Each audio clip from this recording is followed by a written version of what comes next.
A woman found a strand of someone else's hair on her husband's silk scarf. My hair is clearly black, she thought. Where did this blonde hair come from? She immediately thought back to that morning. She had found a lipstick in her husband's pocket, although he claimed he used it because his lips were dry. The combination of the hair and the lipstick made her suspicious. Could it be that her husband was cheating on her? When she picked up her daughter from school, she happened to see that the secretary also had blonde hair. Could that hair have belonged to the secretary? And from the secretary, she learned that they finish work at 5:30 p.m. But her husband told her he doesn't finish until 8 p.m. Where was he during those 2.5 hours? She wanted to wait for her husband to come home and ask him directly, but when he arrived, he brought a gift for their daughter and a bouquet of flowers for her. He even wanted to get a new, better gravestone for her deceased father. His good guy image made her reluctant to suspect him of adultery. So, she decided not to confront him until she had gathered more evidence. The next day, she met with her best friend to discuss the matter. To her surprise, her friend's hair was also dyed blonde. Even more shocking, the lipstick her friend used was identical to the one her husband had. To test if her friend was the other woman, she deliberately mentioned her husband's betrayal. Her friend's reaction and the tone she used when talking about catching a cheating partner made her realize that her friend was not the other woman. To find out who the other woman was, she went to her husband's company and watched where he went after work.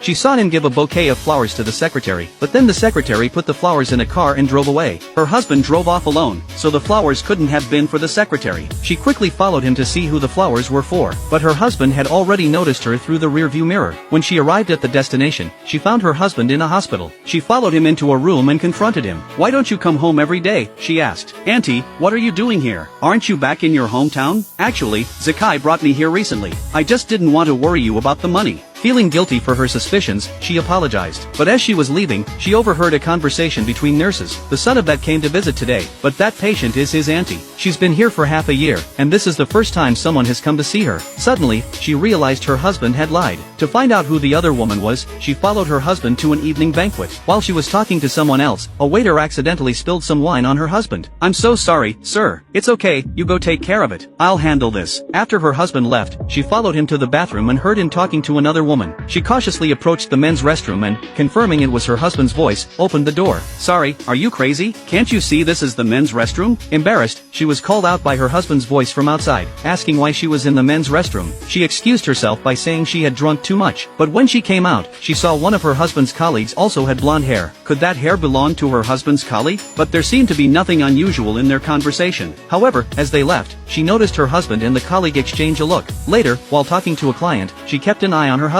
When she saw him being supported by a waiter, she followed. He was taken to room 1801, and she followed him there.